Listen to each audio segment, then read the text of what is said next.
Welcome to Here We Go, the Steelers Show special edition. Yes, it is Wednesday, and this is the spot where you usually hear Jim and Jeremy and the Steel City Insider, but they are off this week. So myself, Bryan Anthony Davis, and Kevin Smith, we are here once again. It is AFC Championship week. Your Steelers, our Steelers, are not in it, but we figured we would go back in time and talk about the Steelers AFC Championship Games. If they're not going to be in it, at least let's talk about them like they are in it. And they were in it. They were in it, this game 16 times, Kevin Smith, and they have won 50% of those games, 8 of them. And I'm sure you have great memories, and I'm sure you have games that you would love to forget. I do. And the great memories, they might nudge out the heartbreaks in my memory bank, but there are a couple notable ones that I'll never forget, like that loss to the San Diego Chargers back in 1994. That was a gut punch of a game. But yeah, let's focus on the positive here today, Bri. Yes, we were going to do a top 10, but then we would have to put 2 losses in there. And there's no good AFC Championship game losses. There's the most devastating. And to me, they're all devastating because you come that close to the Super Bowl. So let's go ahead and get into it. Now, our rankings here are based on just how we remember it, how it is going to be remembered in the landscape of Pittsburgh Steelers playoff history, what it meant to the team at the time as well. Of course, all meant big things because they were going to the Super Bowl. But for us, just how big they were and how they're being remembered. So we're going to start off with the most recent AFC Championship win. I've ranked this one at number 8, Kevin. It was January 23rd, 2011. Pittsburgh Steelers 24, New York Jets 19. The Steelers went on to play in Super Bowl 45. We know what happened there. It was a loss, but it was ended up being a thrilling Super Bowl at the end. This is a game where the Steelers came out early, and then the Jets made a furious comeback. Yeah, and the Steelers had to hold on. I remember watching that game very clearly and just thinking, oh my God, they can't blow this. They can't blow this. And you might remember better than me. They needed a late third down conversion to be able to put that game away.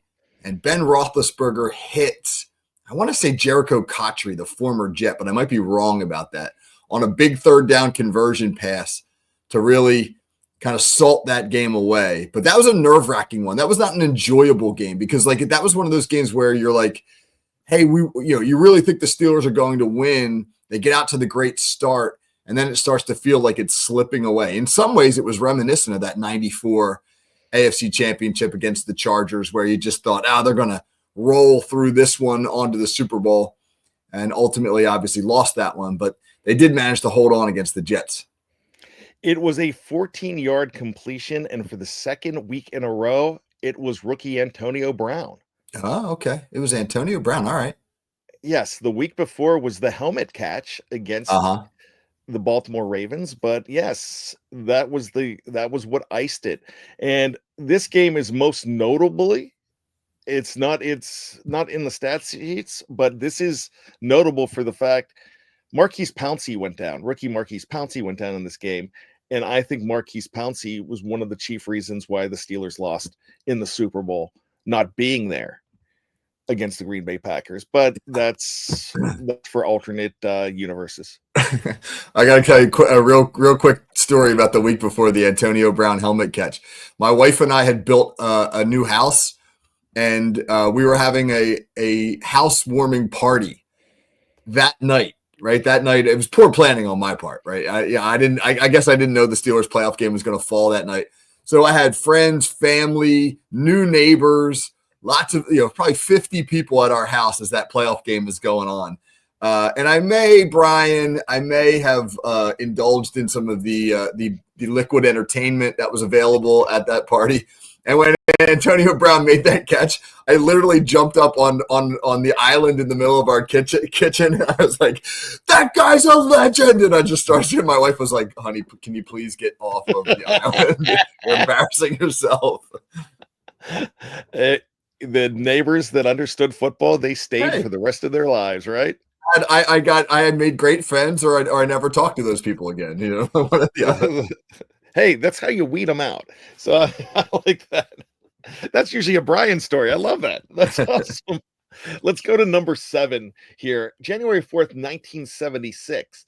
Now, this was a tighter game, but it was a game that I ranked down here just because it was the second go around with the Oakland Raiders. And the Steelers won this game to go to Super Bowl 10. But this is most notable for this is another game where John Madden and Al Davis blamed the Steelers for trying to find a way to cheat.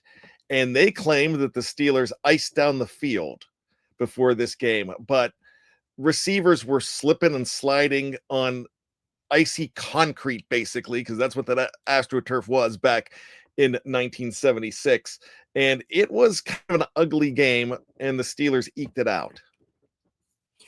Right. And I'll never forget, well into his broadcasting career, John Madden used to continue to complain about that game and to complain about the conditions and how unfair it was. And I used to think to myself, you know, for a guy who prides himself on being this renegade who had this sort of, you know, band of pirates, so to speak, who played for him with the Raiders, like they literally thought that they were Raiders, and you know, these misfits and these lunatics, they did a lot of whining for guys who operated outside the law, so to speak. So that's satisfying. January 4th, that's my birthday. So that's also a satisfying thing to know that the Steelers won an AFC championship on my birthday. And hey, whether they ice down the field or not, no, you know, no. The real story is that they put a tarp on the field that was you know, overnight, and it created condensation, and that the condensation then, you know, froze because of how cold it was, and that was largely responsible for, you know, the terrible conditions. And I believe that part of the tarp blew up too, which made it even worse. Did not do its job. I do know this. Franco Harris had 137 yards from scrimmage. He turned into a 44-yard touchdown as well towards the end of the game. That was a 17-10 win. Chuck Noll said this about the conditions. You couldn't do the things you do normally. You couldn't play perfect football, but it was a true test. It brings out character. Nobody wants fumbles, but you have to overcome them. They overcame them, and they won their second Super Bowl 2 weeks later. Let's go ahead to number 6 on this list. And this is one that I thought I was going to be ranking higher. But when I thought about it, the NBC kind of helped taint this game for a lot of Steeler fans and taint the Steelers all across the NFL. It's January 6, 1980. Pittsburgh Steelers 27, Houston Oilers 13, but this is known as the Mike Renfro game. This is one of the games that brought the early cries for instant replay out to the public, Kevin. Right, yeah, Mike Renfro catching a touchdown pass from, I think it was Dan Pastorini in the back corner of the end zone. And on replay, it appeared to show him get his second foot down, but the referees ruled he was out of bounds. That would have tied the game in the second half. Although, yeah, I agree that it was a controversial call. It was a call that had replay been available, it would have been overturned, and it would have been a touchdown. But people act like it was the final play of the game and it would have given Houston the win. It would have tied the game in the third quarter. And, I mean, there's no guarantee that Houston would have gone on and beaten the Steelers. The Steelers were the better football team.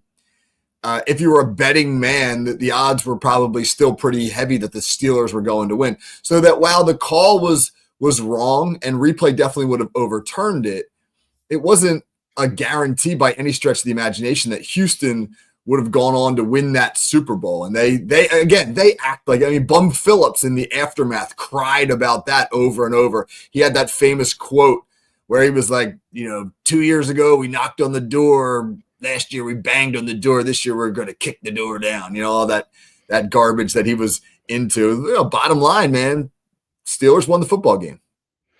Here's the thing about it too, which we talk about in the recent days of the great Saquon Barkleys, the Derrick Henrys, Earl Campbell was the driving force, and he would be a big man now.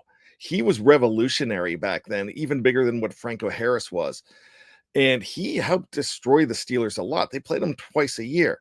But in this game, he had 15 yards on 17 carries the entire game. And the Steelers won this game by 14 points. So, like you said, yeah, this was not in the closing minutes. This was not a situation where the Steelers escaped. They won this game handily. It was rough weather once again, but it's kind of you hear a lot of noise about this one, and I think a revisionist history kind of changes it in Houston's direction quite a bit. They still have, whether they're the Titans or the Oilers, they've still never won a Super Bowl, and I think that they are still bitter about that. Well, think about this. Look at where a lot of America is in regard to the Chiefs today. People are just sick of the Chiefs. And now there's a lot of stuff about, they get all the calls and the NFL's in the bag for the Chiefs because of Taylor Swift and blah, blah, blah. I mean, that's how a lot of people felt about the Steelers by the time we get to 1980, that the Steelers had just been dominating football for a long time, and they got all the calls, and they got, they had all the marquee players. I just think that there's a fatigue factor that kicks in when you have these dynasties, and it certainly was true of the Steelers back then. The next one here is a game that I thought I would rank higher, but the ones that I ranked higher definitely deserved it. But this is a very special game. I know it would be for you and I, especially what the landscape was. We're going to go back to January 22nd, 2006. The Pittsburgh Steelers 34, Denver Broncos 17. It was the 2005 AFC Championship game, and the Steelers, for the first time in 26 years, were going back to the Super Bowl in which they would win. Kevin. Yeah, man. I'll never forget the opening drive. Steelers come out, play action right out of the gate. You're thinking, all right, here they go. They're going to pound the ball with Parker and Bettis. And instead they come out, play action, throwing it down the field. Heath Miller up the seam. Roethlisberger finishes that drive with a touchdown pass. And remember, he starts doing the air guns. He's out there shooting the air guns, and it just felt as though that Steeler team, after the ending the week before in Indianapolis, the ridiculous ending where Roethlisberger makes the shoestring tackle and Vanderjagt shanks the field goal and Peyton Manning calls him the idiot kicker. That's great. Yeah, it just felt like, all right. I believe that was drunken idiot kicker. Drunken idiot. Go even better.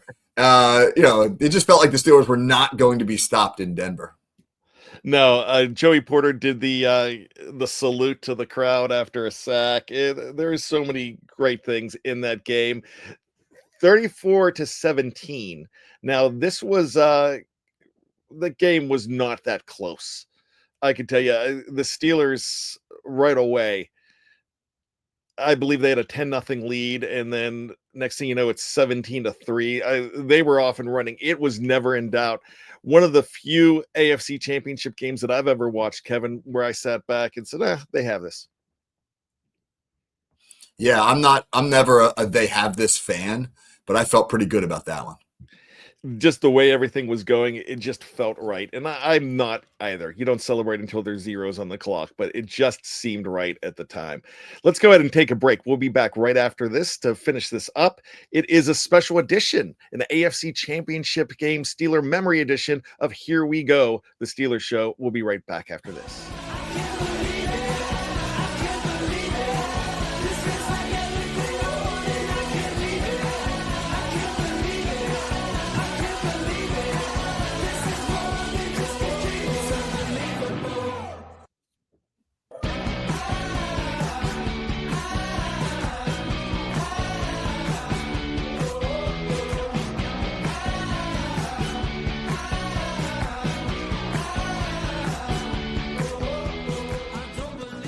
We are back on Here We Go, the Steelers Show special edition. It is an AFC Championship Steeler Memory Edition. As Kevin Smith and we go through the 8 games that the Steelers won to go ahead and get into the Super Bowl. They are a 500 team in the AFC Championship game in their history, and this is a very interesting list. We went through the number 8 through 5. Quick recap. 2011, actually the 2010 season, Pittsburgh 24, Jets 19. The 1975 season, Pittsburgh Steelers 17, Raiders 10. The 1979 season, Steelers 27, Houston Oilers 13. We call that the Renfro game. And then number 5 was the Pittsburgh Steelers 34, Denver Broncos 17, January 22nd of 2006. After that, great 2005 season where the playoffs lasted 8 games basically for the Steelers because Bill Cowher proclaimed it an 8-game season. Let's go ahead and go back. We will go ahead and go into the Final Four here. And this is a game that a lot of people thought would be lower on the list, but because of the score, it was the widest margin for the Steelers in an AFC Championship game, especially in a win. The Steelers 34, Houston Oilers 5. This was January 7th, 1979, following a 14-2 1978 season. And I've got to tell you, Kevin, the reason this is high on the list, it was icy, it was cold, it was snowy, and it was pure domination. Yeah, and I remember some enduring images from that game. Rocky Blyer scoring a touchdown and sliding for about 15 yards on his butt through the back of the end zone. Terry Bradshaw getting knocked down. So Terry Bradshaw sliding across the ice and actually like spinning around in a circle while he was sliding. That was the cover of Sports Illustrated. Yeah, the cover of Sports Illustrated, right. It was just ridiculous conditions and ridiculous domination by the Steelers. I watched that game as a kid. I don't know. I was maybe 8 years old, something like that. And I watched that game at a friend's house. And my friend's father at the time hated the Steelers. And he shut the game off in like the third quarter, and he wouldn't let us watch it, and he made us go outside. That's how mad he was. So. Wow. And yeah. I'm sure it was cold in New Jersey back then. It was I don't remember, but it couldn't have been nice. Yeah. There was a safety there. It was just pure domination. The Steelers went on and beat Dallas for their 3rd title in 5 seasons. 35-31 they won that game, but 34-5. You might go back in AFC Championship game history and find maybe more dominating games, but I challenge you to do so. Absolutely. Let's go ahead and we will go to number 3 on this list. And I think this one is a lot higher because it was the first, not the first AFC Championship game that the Steelers were ever in, because the very first one was on New Year's Eve, 1972. And it was the day that the Steelers lost to the Miami Dolphins. And what happened in that game is Miami won and continued on to be 17-0. But the second time the Steelers were in it, and the first time they won to go to the Super Bowl, was in Oakland. They had to travel out there, and that was a situation once again where you had John Madden making some claims, and he made a claim the week before that the true championship game should have been Oakland and Miami from the week before. And this was just another game. And that angered the Steelers. I think that was early bulletin board material, Kevin. But the Steelers won this game 24-13 in Oakland, and the party started from there. Right. This was the first of 3 straight AFC championships between the Steelers and Raiders. Steelers won 2 out of those 3, and then you throw in the Immaculate Reception from 1972. Maybe you can see why John Madden was a little bit salty towards Pittsburgh. But this was really the beginning of it all, Brian, right? The first championship to get him to the Super Bowl. and then obviously go on to win 4 out of 6. So it should hold a special place in championship game lore for the Steelers. Yeah, and check this out. Cliff Branch for them, for the Oakland Raiders was just absolutely incredible in this game. He had 9 catches for 186 yards, but on the ground, Franco had 111. Rocky Bleier had 98. And on defense, the Steelers had a pair of Jacks, Jack Ham, Jack Lambert, and they were just crushing the Oakland Raiders in this game. After 41 years, Art Rooney was going to the Super Bowl, so that's why this game is that high on this list. Let's head up to number 2 on the list. And this is one that, this is the most recent AFC Championship game that the Steelers won and then won a Super Bowl. And gosh, we all have great memories. Most of us remember this game greatly. January 18th, 2009, Steelers 23, Baltimore Ravens 14. This is when Troy Polamalu had the ice pick, we like to call it, the interception to ice the game in this freezing Pittsburgh night, Kevin. Yeah, and I confuse sometimes the 2008 game and the 2011 game. You got such a fit. This is the height of the Pittsburgh-Baltimore rivalry, right? With just the physical element of both of those games. The Ryan Clark hits against Willis McGahee, the Terrell Suggs coming after Ben Roethlisberger. I mean, this is really like at the height of when Pittsburgh-Baltimore was the closest thing that you were ever going to get to a street fight in football pads. And I remember watching this game, with a friend of mine, and the Polamalu interception, and then he starts weaving his way all over the field. And, you kind of want him to go down because you don't want him to fumble the ball. But at the same time, he just keeps going and keeps going. And, you're jumping around as a fan. It's just one of those moments where it's like the height of your fandom, like all the time you put in rooting and watching. So you get rewarded every once in a while with these moments that seem to make it all worthwhile. And Troy Polamalu weaving his way towards that end zone was one of those moments. Troy Polamalu was beloved before that game, but I will tell you that was the game that Troy Polamalu never had to buy a meal or a drink in Pittsburgh ever again after that game, I would think.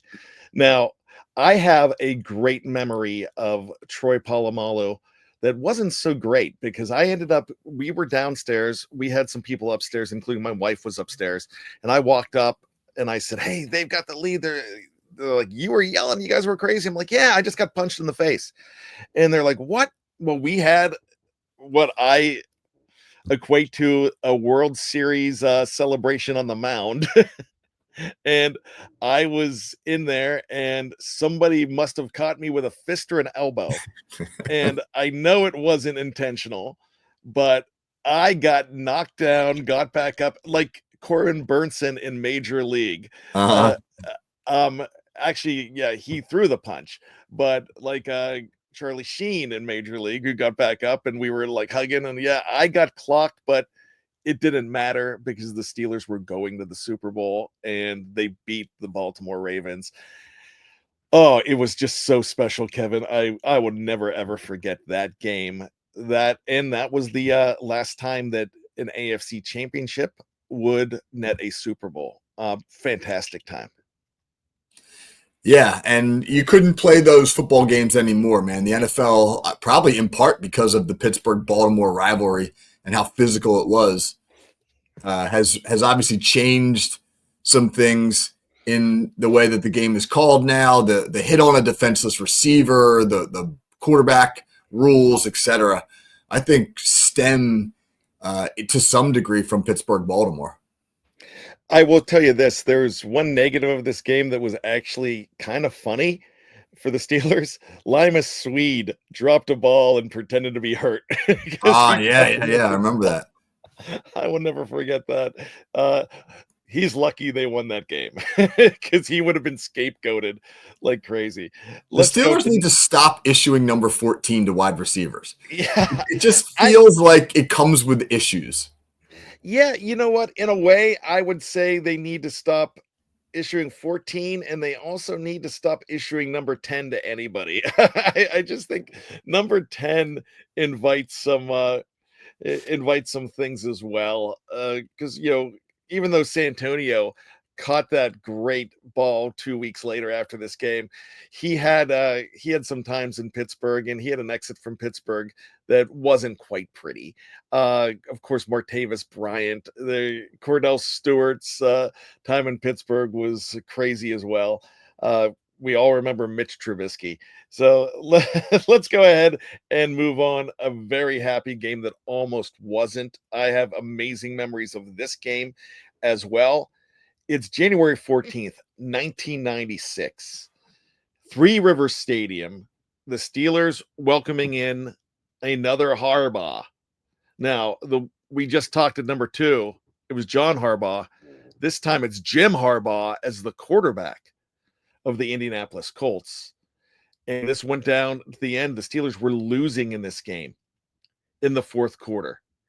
Steelers 20, Indianapolis Colts 16. It almost became a Hail Mary loss and a defeat that would have torn the life out of Steelers fans.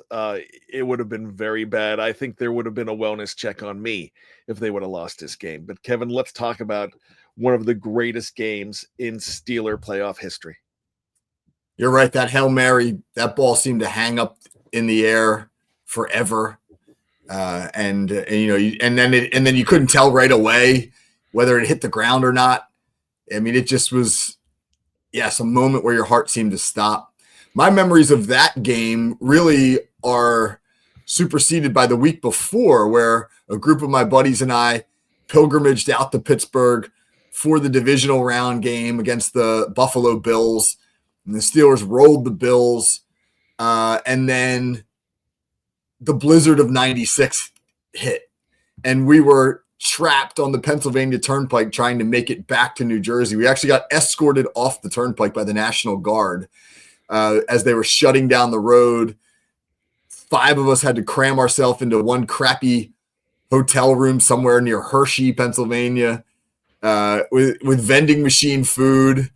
And, it just was like one of those things where at the time it seems awful. And you're just like, I remember we did like rock, paper, scissors for who got the beds.